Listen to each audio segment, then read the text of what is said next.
ब्रह्मदेव नारद सहित देवगणों को दुर्गम से सावधान रहने एवं धर्म भक्ति के मार्ग पर अटल रहने का परामर्श देते हैं। दुर्गम का तप भ्रष्ट व निद्रा मग्न देखकर देवगण उसे सदा सदा के लिए समाप्त करने का निर्णय करते हैं। इंद्र के प्रहार को रोक शुक्राचार्य निद्रा मग्न व्यक्ति पर प्रहार करने के लिए देवगणों को प्रताड़ित कर अपनी सिद्ध शक्ति का भय दिखाकर उन्हें भागने को विवश कर देते हैं। वैकुंठ में श्री हरि विष्णु देवर्षि नारद को उनके कर्तव्यों के प्रति सचेत करते हैं। अपनी श्वासों को दैत्य गुरु के नाम कर दुर्गमासुर पुनः तपस्यारत हो जाता है। दुर्गम की उग्र तप से निकली ज्वालाओं के ताप से सारा संसार भयभीत हो जाता है। धर्म संकट में पड़े ब्रह्मदेव देवी पार्वती का आश्वासन एवं भोलेनाथ से अपने कर्तव्यों का निर्धारण सुनकर दुर्गम को वरदान देने प्रस्थान करते हैं। अपने उग्र तप का भय दिखाकर हठी दुर्गमासुर ब्रह्मदेव से वेद ज्ञान अतुल शक्ति एवं त्रिदेवों से अवध्यता का वरदान प्राप्त करता है।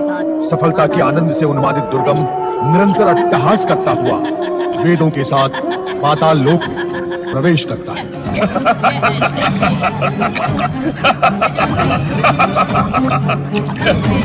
यह है ऋग्वेद, यजुर्वेद, अथर्ववेद, सामवेद।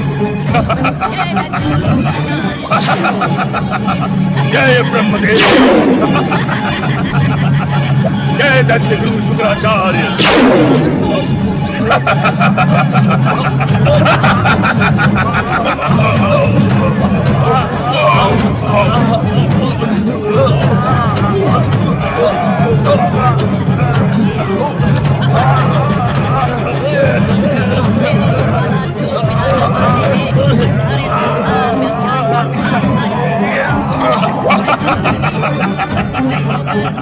वेदों को पाताल लोक मिलाकर बांधने से सारे संसार में अज्ञान का अंधकार छा जाएगा।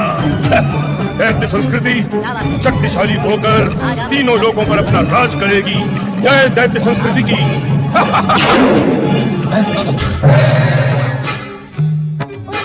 क्या बात है दीदी, आज आपने सदा की भांति हमारा स्वागत नहीं किया? आप हमसे रुष्ट हैं क्या? ब्रह्मदेव वे सृष्टि के दिव्य ज्ञान के आधार हैं। उन पर आपकी अर्धांगिनी एवं ज्ञान विद्या की अधिष्ठात्री देवी होने के कारण मेरा भी समान अधिकार है। आप एकाकी ही उनको किसी मूर्ख दुराचारी के हाथों कैसे सौंप सकते हैं? देवी सरस्वती, दुर्गमासुर के हाथों वेदों का अधिकार सौंपकर मैं स्वयं भी आत्मग्लानि के भाव से कर सकता। ऐसी स्थिति में आपने दुर्गमासुर पर वेदों का अधिकार दिया ही क्यों, जबकि आप स्वयं जानते हैं कि दुर्गमासुर वेदों को अपार कष्ट पहुंचाने के साथ ही उनकी अस्मिता से भी खिलवाड़ कर सकता है। देवी, तपस्या रत व्यक्ति को प्रतिफल देना सृष्टि का नियम एवं विधि का विधान भी है। स्वयं सृष्टि के मूल आधार भगवान शिव की भी यही इच्छा थी। इसी कारण हम विवश थे।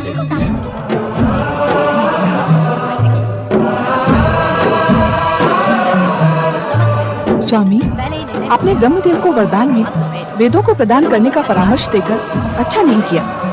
अब वेद ज्ञान विहीन यज्ञकर्ता ब्राह्मण दुर्दशा को प्राप्त होगा।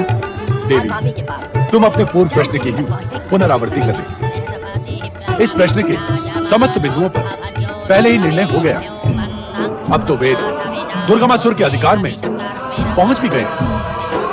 ऐसी स्थिति में हमें क्या करना होगा स्वामी? दुष्ट की दुष्टता और पापी के पाप चरम स्थिति तक पहुंचने की प्रतीक्षा। प्रथमञ्जायमानो भवज्योतिष्प्रमेयव्यो मन्ना सप्तस्यार्थभिजातोर्भेन विशब्दरश्मिरदमशृणोति। बोलो बोलो बोलो शिष्यों, भूल क्यों रहे हो? बोलो।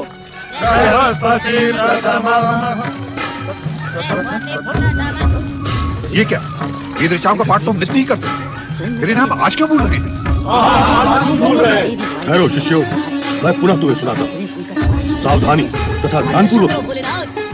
बृहस्पति प्रथम, बृहस्पति प्रथम, बृहस्पति प्रथम। ये क्या, कंठित वेद ऋचाएं स्वयं में कैसे भूल गए? हे परमात्मा, वेद ही हमारे जीवन का मूल आधार है। उन्हें भूलकर हमारा जीवन भी व्यर्थ है। हमारी रक्षा करो भोलेनाथ। प्रथम पूज्य गणेश, हमें ज्ञान दो।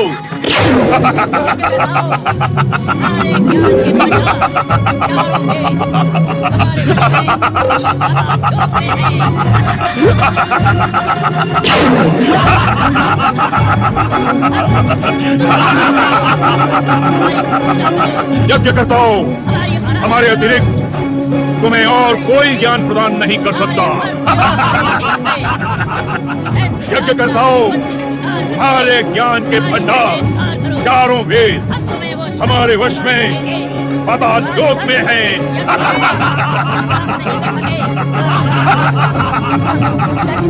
हम दुर्गमासुर हैं। हमारी पूजा करो, हमारी आराधना करो। हमारी शक्ति तुम्हारे हर देवता से अधिक है।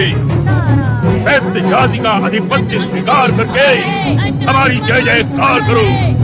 हम तुम्हें वो सब कुछ प्रदान करेंगे जो आज तक इस यज्ञ से तुम प्राप्त नहीं कर सके। हाँ, दैत्य संस्कृति को स्वीकार करना ही उचित होगा। दैत्य संस्कृति से महान और शक्तिशाली कोई नहीं। शिव शिव शिव शिव शिव शिव शिव शिव शिव शिव। ज्ञान के अभाव के कारण मानसिक भ्रम की स्थिति यहाँ तक आ पहुंची। नारायण नारायण। दैत्य संस्कृति अमर रहे। दैत्यराज दुर्गमासुर अमर रहे। दैत्य संस्कृति अमर रहे। सुंदरियों, इन्हें जीवन के आनंद का उचित आभास कराओ। पियो, मदिरा नहीं, जीवन अमृत है। जीवन जीवन का आनंद।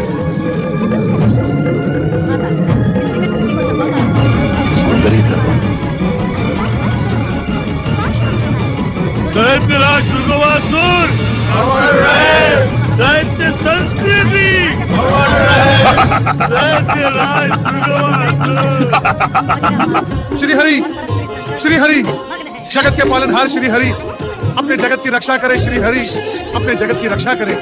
अज्ञान के अंधकार ने समस्त पृथ्वी पर महामारी का रूप धारण कर लिया है। अपने जगत की रक्षा करें। महामारी का रूप धारण कर लिया है? मैं कुछ समझी नहीं। माता, इस विकट स्थिति को संभवतः हमें से कोई भी नहीं समझ पा रहा है। अपनी बात स्पष्ट करो नारद। कौन है वो महामारी? दुर्गमासुर। दुर्गमासुर रूपी महामारी ने सारे संसार पे अपना ग्रहण लगा दिया है। विद्वान से विद्वान ऋषि मुनि भी वेद ऋचाएं भूलकर मदिरा पान और परस्त्री संसर्ग में मग्न है, व्यस्त है। ये तो अनर्थ हो रहा है। ऐसा कभी नहीं हुआ।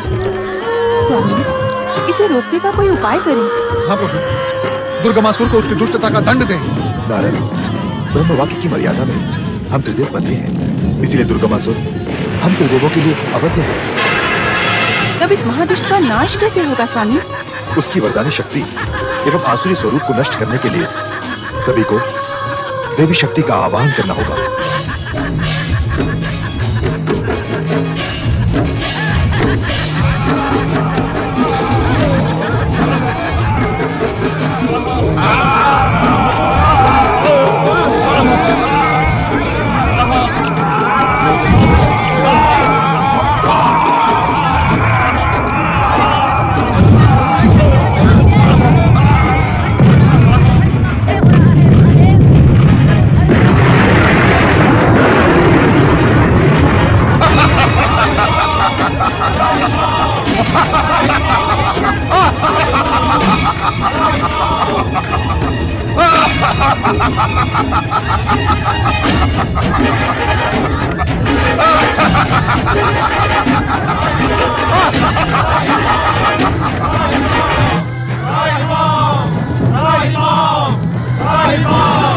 हमारी रक्षा करें भोलेनाथ। आप हम पर सदा कृपालु रहे हैं शिव शंकर। अत्याचारी दुर्गमासुर ने हमारा जीना दुभर कर रखा है। हमारे सत्कर्मों का फल पूर्णतः नाश कर दिया है देवाधिदेव। धर्म का नाश और अधर्म का उदय हो रहा है महादेव। प्रभु, धर्म का पुनरुत्थान करो। दीनानाथ, धर्म संस्थापना के लिए अपनी आंखें खोलें। दुर्गमासुर को उसके पापों का दंड दें महेश्वर।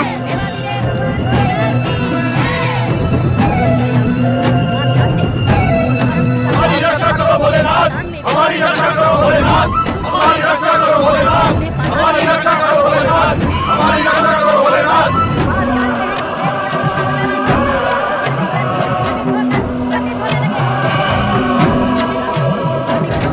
पति परमेश्वराय नमो नमः। आंखें खोलिए स्वामी, अपनी समाधि को विराम दें। दैत्य दुर्गमासुर से पीड़ित इन पृथ्वीवासियों की रक्षा करें स्वामी। जागिए भोलेनाथ, जागिए भोलेनाथ, जागिए भोलेनाथ, जागिए भोलेनाथ, जागिए भोलेनाथ, जागिए भोलेनाथ। शिव शंकर की जय, देवाधिदेव भगवान भोलेनाथ की जय। अंतर्यामी, आप जानते हैं कि परम पिता ब्रह्मा जी से वरदान में वेदों को प्राप्त कर दुष्ट दुर्गमासुर ने उन्हें पाताल लोक के कारावास में डाल दिया है। सर्वज्ञ, आप जानते हैं कि वेद ज्ञान लुप्त हो जाने से धार्मिक जन भ्रमित होकर पतित होने लगे हैं। भोलेनाथ, धार्मिक जनों ने यज्ञ करना और धर्म उपदेश देना बंद कर दिया है। यज्ञ भाग न मिलने के कारण देवताओं की शक्तियां क्षीण हो रही हैं। उनकी महान चमत्कारी शक्तियों का अंत होता जा रहा है महादेव। पृथ्वी लोक और स्वर्ग लोक का वातावरण दूषित हो गया है भोलेनाथ। वेदों द्वारा निर्धारित मर्यादा का उल्लंघन कर सुरा सुंदरी से प्रसन्न रहना आज हर धार्मिक व्यक्ति का कार्य बन गया है। धर्म की संस्थापना, जगत कल्याण और वेदों के उद्धार के लिए आप कुछ करें महादेव। स्वामी, इस दुर्दशा के लिए दुर्गमासुर से अधिक उसके गुरु शुक्राचार्य दोषी हैं। वे आपके आश्वासन से निर्भय होकर दुर्गमासुर को नित्य नए अत्याचार करने की प्रेरणा दे रहे हैं। आप सत्य कह रही हैं माता। स्वामी, आप शुक्राचार्य को अविलंब कैलाश पर उपस्थित होने का आदेश दें तथा उनसे कहें कि दुर्गमासुर की अत्याचारी गतिविधियों का अंत करवाएं, अथवा आप स्वयं उसे दंडित करें। देवी, ब्रह्म वाक्य की मर्यादा की रक्षा करना हम त्रिदेव का कर्तव्य है, इसीलिए हम उसे दंडित नहीं कर सकते, किंतु हम शुक्राचार्य यहाँ उपस्थित होने का आदेश अवश्य दें। कैलाशपति भगवान भोलेनाथ की जय। किंतु देवी, ऐसा प्रतीत होता है कि वरदानी शक्ति से उन्मत्त दुर्गमासुर का अहंकार अब किसी के समक्ष झुकना स्वीकार नहीं करेगा। अहंकार? हाँ देवी, परिश्रम से सफलता के शिखर तक पहुंचा व्यक्ति अपने आप को सर्वोच्च समझकर सभी को अपने समक्ष झुकाने का प्रयास करता है, किंतु उसके भ्रम की स्थिति ये नहीं देख पाती कि वो स्वयं अहंकार के समक्ष कितना झुक गया है। वरदान से प्राप्त अद्भुत शक्तियों का स्वामी बन गया दुर्गमासुर इन स्थितियों से बचेगा नहीं, अर्थात उसका अहंकार ही उसके पतन का कारण बनेगा। हाँ ऋषि, श्रेष्ठ से श्रेष्ठ तथा अनेक शक्ति से संपन्न व्यक्ति के पतन का कारण अहंकार ही बनता है। क्या दुर्गमासुर की अहंकारी गतिविधियों का प्रारंभ हो गया है प्रभु? वो तो उसी दिन हो गया था ऋषि, जिस दिन उसने ब्रह्मदेव से प्राप्त वेदों को पाताल लोक के कारावास में डाल दिया। वो कैसे स्वामी? देवी, अहंकार का स्वभाव ऐसा ही होता, वो अपने हर कार्य को दूसरों की दृष्टि में देखने का इच्छुक रहता है। वेदों को क्रूरता पूर्वक पाताल लोक में बंदी बनाने के पश्चात दुर्गमासुर भी शुक्राचार्य के पास न जाकर अपने कुकृत्यों की प्रतिक्रिया देखने पृथ्वी लोक पर गया। हाँ प्रभु, और जब उसने हम ऋषि मुनियों को वेद ऋचाएं भूलते देखा तो उसका अहंकार अट्टहास कर प्रसन्नता व्यक्त करने लगा। अहंकारी के लिए यह अवस्था अधिक घातक होती, दूसरों के कष्ट देखकर उसका अहंकार प्रसन्न होता है। इसी क्षण मात्र की प्रसन्नता को पाने के लिए वो अहंकार में उन्मत्त हो घोर से घोर अत्याचार करता, जो उसके पतन का कारण बन जाता। अर्थात हम सबको अपने जीवन में अहंकार से शत्रुता करनी होगी। हाँ नंद, देव, मनुष्य तथा दैत्य सभी का सबसे बड़ा शत्रु उसका अहंकार ही। अर्थात जब दुर्गम दैत्य का अहंकार चरम सीमा तक पहुंच जाएगा तो अन्य शक्तियां उसका सर्वनाश कर देंगी। अन्यत्र शक्ति तो निमित्त मात्र है, दुर्गमासुर का सर्वनाश तो उसका अहंकार ही कर देगा। किंतु वर्तमान की विकट परिस्थितियों पर नियंत्रण पाने के लिए आप शुक्राचार्य को उपस्थित होने का आदेश देने वाले थे स्वामी। अवश्य देवी, शुक्राचार्य को अपने आदेश से नियंत्रित करना इन परिस्थितियों में नीति संगत होगी। शुक्राचार्य शीघ्र कैलाश पर उपस्थित हो, कैलाश पर उपस्थित हो।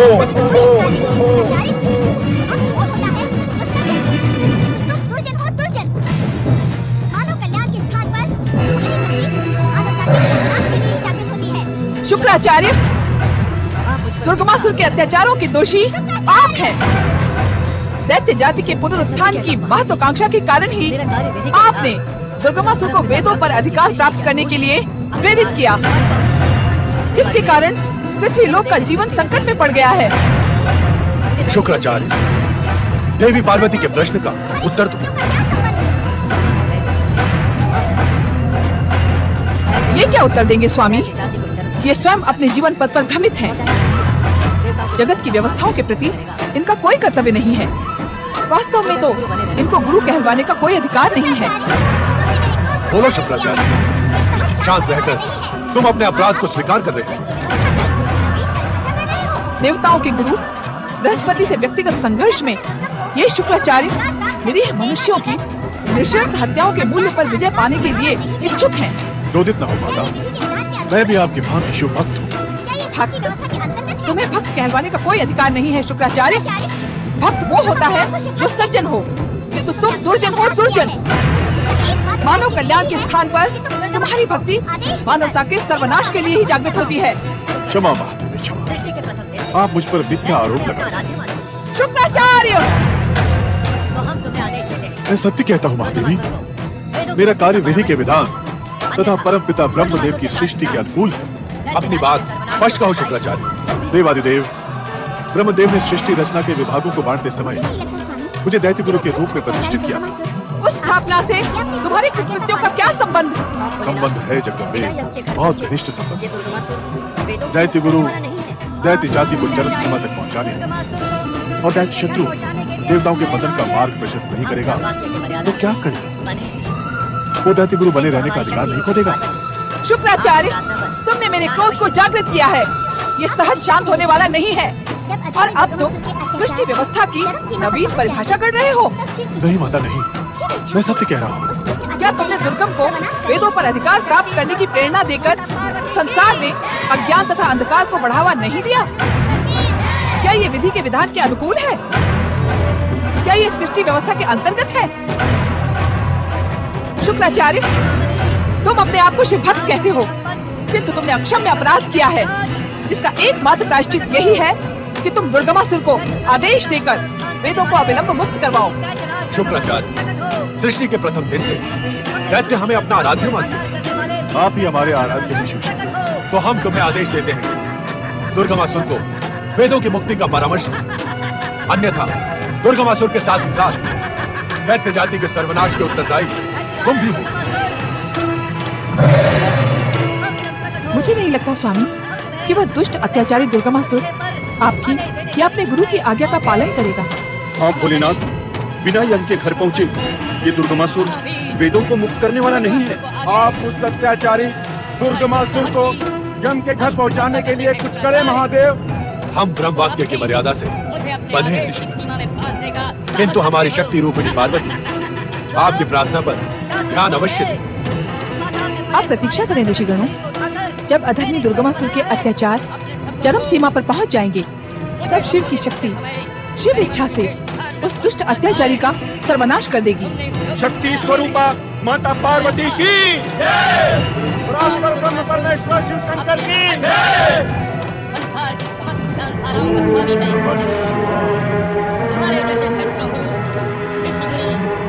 महाबली, महाशक्ति संपन्न वरदानी दैत्यराज दुर्गमासुर प्रकट हो। दैत्य संस्कृति का पुनरुत्थान करने वाले वीर दैत्यराज दुर्गमासुर प्रकट हो। अपने गुरु की कल्पनाओं को साकार करने वाले वीर दैत्यराज दुर्गमासुर प्रकट हो।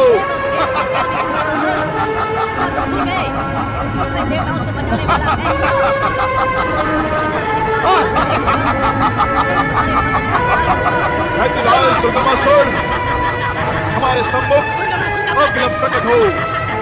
हम तुम्हें एक महत्वपूर्ण विषय पर आदेश देने के इच्छुक हैं। आदेश? महाबली, महाशक्ति संपन्न, महावीर दुर्गमासुर को आदेश। तुम्हारे दुस्साहस की हम प्रशंसा करते हैं शुक्राचार्य, कि तुम अब भी मुझे अपने आदेश की सीमा में बांधने का साहस रखते हो? दुर्गम, क्या तुम भूल गए? पाताल में पड़े तुम्हारे अर्धमृत शरीर को उठाकर मैंने श्लोक बनाया है। अपने शब्दों को मुझे संबोधित करते समय गरिमा का विशेष ध्यान रखो शुक्राचार्य। तुमने इस योग्य बनाया है नहीं, बनाया था। आज दुर्गमासुर अपने अखंड तप के कारण संसार की समस्त ज्ञान धाराओं का स्वामी है। तुम्हारे जैसे श्रेष्ठ गुरु ऋषि मुनि दैत्यराज दुर्गमासुर की चाकरी करके सुख पाते हैं।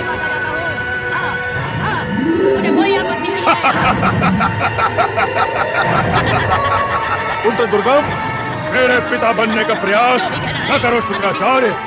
अपनी भाषा की गरिमा और मर्यादा का उल्लंघन न करो। ज्ञान की समस्त शाखाओं एवं वेदों के स्वामी दुर्गमासुर, क्या तुम भूल गए कि तुम्हें देवताओं से बचाने वाला मैं ही था? इतना अहंकार मत कर दुर्गम, यही तुम्हारे पतन का कारण होगा। पतन? दुर्गमासुर का पतन? संसार की इस नव महाशक्ति का पतन? असंभव, असंभव। लगता है तुम मेरे क्रोध के भागी हो गए शुक्राचार्य। सुनो, तुम अभी इसी समय से शिव की आराधना को त्याग कर मेरी आराधना प्रारंभ कर दो। संसार के सभी ऋषि मुनि मेरी आराधना करके सुख भोग रहे हैं। शिव शिव, तुम बात समझ क्यों नहीं रहे हो दुर्गमासुर?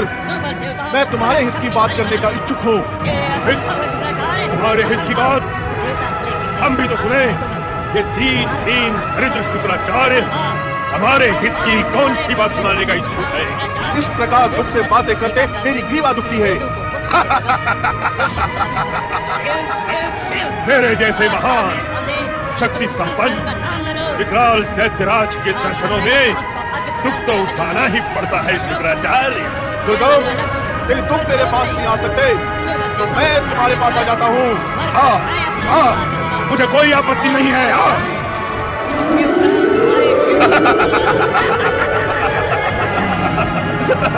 जो भी कहना है अति शीघ्र कहो। मेरा समय मूल्यवान है। मुझे अपने भक्तों को संतुष्ट करने भी जाना है।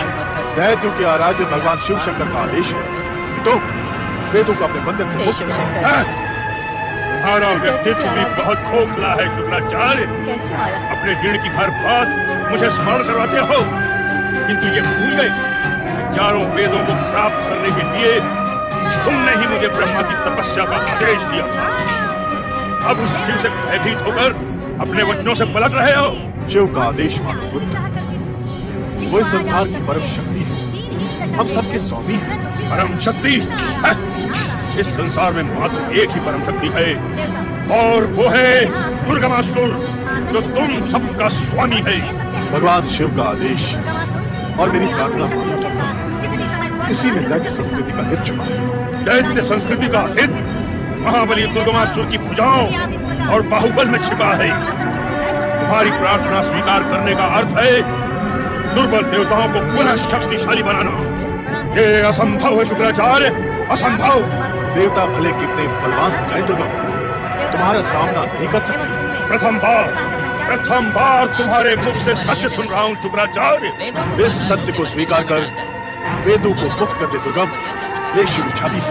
शिव शिव शिव, बार मेरे सामने उस कंसलन का नाम न लो। बात करने का बहुत सौभाग्य प्रदान किया है तुमको। और सुनो, मेरा अगला लक्ष्य स्वर्गलोक है।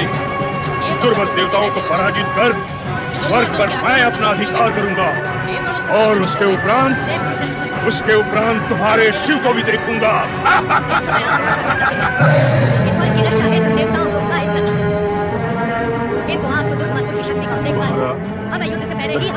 तुम्हारा काल बनकर तुम्हारे आसपास मंडरा रहा है दुर्गम।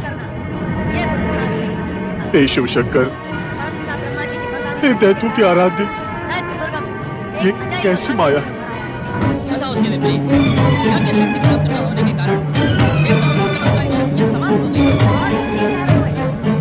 नारायण नारायण नारायण नारायण। देवराज इंद्र की ये सभा सदैव गीत संगीत और नृत्य से आनंदित रहा करती थी। किंतु आज आप सबकी ये दीनहीन दशा देखकर मैं दुखी हो रहा हूँ। नारायण नारायण। देवर्षि, हमारा उद्धार कर देवता, मैं यहाँ आप सबको आतंकित करने नहीं आया, परंतु ये सत्य है कि दुर्गामासुर अपनी आसुरी शक्तियों के साथ किसी भी समय स्वर्ग पर आक्रमण कर सकता है। देवराज इंद्र की इस सभा में उपस्थित सभी देवताओं, यदि आप इस प्रकार शोकमग्न और आतंकित हो गए तो संसार का क्या होगा? देवर्षि नारद, प्रणाम देवगुरु। क्या आपने दुर्गमासुर से सावधान रहने के लिए देवताओं का मार्गदर्शन एवं उनमें उत्साह का संचार नहीं किया? आपसे तो कुछ भी छुपा नहीं है देवर्षि नारद। वेदों को पाताल लोक के बंदी गृह में डालकर दुर्गमासुर ने पृथ्वी लोक पर यज्ञ आदि कार्य समाप्त करवा दिए। यज्ञ आहुतियों से शक्ति न मिलने के कारण देवताओं की शक्ति क्षीण हो गई।